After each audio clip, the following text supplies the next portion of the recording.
Bom, no primeiro vídeo foi contada uma história fictícia entre uma jovem da igreja que quer namorar com um jovem que não vai em igreja nenhuma. Essa jovem, ela conta para o seu pastor, né, que a pediu em namoro, e o pastor sugere que ela não namore com esse jovem, usando o texto de 2 Coríntios 6,14, dizendo que não tem comunhão luz e trevas. E para isso, e com isso, não seria bom que aquela jovem da igreja começasse um relacionamento com alguém que não professasse a mesma fé. No primeiro vídeo eu explico o que significa o jugo desigual, o que seria a palavra jugo, né? E agora nós vamos entender aqui por que Paulo disse isso e para quem ele disse isso. Quando Paulo vai falar para os coríntios, né, em 2 Coríntios capítulo 6,14, o contexto aqui não fala de casamento, nem de namoro e nem de noivado. Até porque a Bíblia não fala sobre namoro, porque judeu não namorava. O judeu conhecia a moça e casava com ela. Só, não tem namoro entre judeus. Então Paulo não vai falar sobre isso aqui. O que Paulo está tratando? Por que Paulo fala para a igreja de Corinto que luz e trevas não têm comunhão e que os crentes de Corinto não deveriam ter comunhão com pessoas que não professassem a mesma fé? Que pessoas eram essas? E que comunhão era essa? O contexto aqui está falando de falsos apóstolos, porque estavam tendo falsos apóstolos na igreja de Corinto, que estavam chegando naquele local e disseminando falsas doutrinas. Doutrinas contrárias àquela que Paulo ensinava, aquela que o próprio Deus estabeleceu. E essas pessoas de Corinto estavam dando ouvidos, estavam tendo ligações ou comunhão, ou estavam crendo nas doutrinas, nas falsas doutrinas ensinadas por essas pessoas que se diziam apóstolos, mas não eram. Por isso Paulo chama de falsos apóstolos. Tanto que em 2 Coríntios mesmo, mais para frente, você vai ver Paulo ele reclamando de um espinho que o próprio Deus colocou na carne dele. Esse espinho era os falsos apóstolos. Por quê? Porque Paulo chegava numa cidade, Paulo pregava, Paulo explicava e expunha as escrituras, depois Paulo ia para outro local. Assim que Paulo saía daquele local, vinham os falsos apóstolos e pregavam tudo ao contrário. E para isso, para Paulo, isso era um espinho na carne. E Deus fala que não iria tirar os espinhos, ia continuar daquele jeito. Então, o contexto daqui de 1 Coríntios, 2 Coríntios, os falsos apóstolos, são os falsos apóstolos. Então, quando Paulo fala para aquela igreja não ter comunhão com as trevas, não ter comunhão com a iniquidade, ele está falando de crer em doutrinas contrárias às doutrinas explicadas e ensinadas por Paulo. Porque agora vamos analisar o texto na visão dos líderes religiosos de hoje.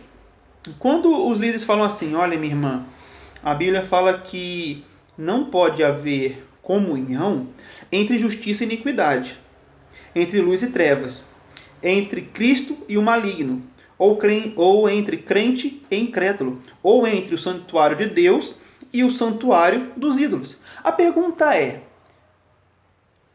uma pessoa, ela é justa, ela está na luz, ela é de Cristo, ela é crente e ela é templo do Espírito Santo ou santuário de Deus só porque faz parte de uma religião? Só porque ela cumpre ritos cerimoniais, porque foi batizada, toma a Santa Ceia, ou porque ela vai no culto, chega às 18, sai às 7h30, ou chega às 7h30, sai às 9, ou porque ela tem um cargo, ou porque ela se veste diferente? É isso que diz uma pessoa, ela é justa, crente, está na luz, é santuário de Deus? Claro que não. Ou você interpreta esses conceitos aqui, dado por Paulo, à luz das Escrituras, ou você interpreta à luz dos dias atuais, que para os dias atuais é isso que significa estar na luz. Tanto é que se Eu conheço casos que uma jovem reformada, de uma igreja reformada, não pode namorar com um jovem neopentecostal. Porque para os reformados, não todos, mas os que eu conheço, para os reformados, um reformado namorar com uma jovem pentecostal, ou um jovem pentecostal, ou neopentecostal, é julgo desigual. E o que Paulo traz como sendo julgo desigual é ter comunhão com quem que ensina uma doutrina diferente da Bíblia, e não da minha igreja, e sim da Bíblia. E não da minha denominação, e sim da Bíblia. Então, eu creio sim, que antes de qualquer coisa, antes de pedir a opinião do seu pastor, do seu líder, examine as Escrituras. Porque tem pessoas que tomam esse livro aqui, a Confissão de Fé de Westminster, como estando no mesmo patamar das Escrituras. Está ali, pau a pau. Alguns dizem que não. Na teoria e no discurso, não. Mas no dia a dia, sim. E a única regra de fé e prática é as Escrituras. O que nós devemos nos basear é no que está escrito aqui, e não no que está escrito aqui. Por quê? A confissão de fé traz esse texto de 2 Coríntios 6,14 como sendo aplicável em casamento, namoro e noivado. Só que as Escrituras, ela diz que o julgo desigual é feito entre crentes e falsos apóstolos. Ou seja, existe um erro. Esse é um dos erros que a confissão de fé traz. Então, eu creio que, você quer estudar esse livro? Estude. Mas, primeiramente, estude a Bíblia. Foi por causa da palavra de Deus que crentes foram devorados pelos leões, foram martirizados por causa da palavra. E não por causa de qualquer outro livro baseado nas Escrituras. Então, julgo desigual não tem nada a ver com namoro, noivado, casamento.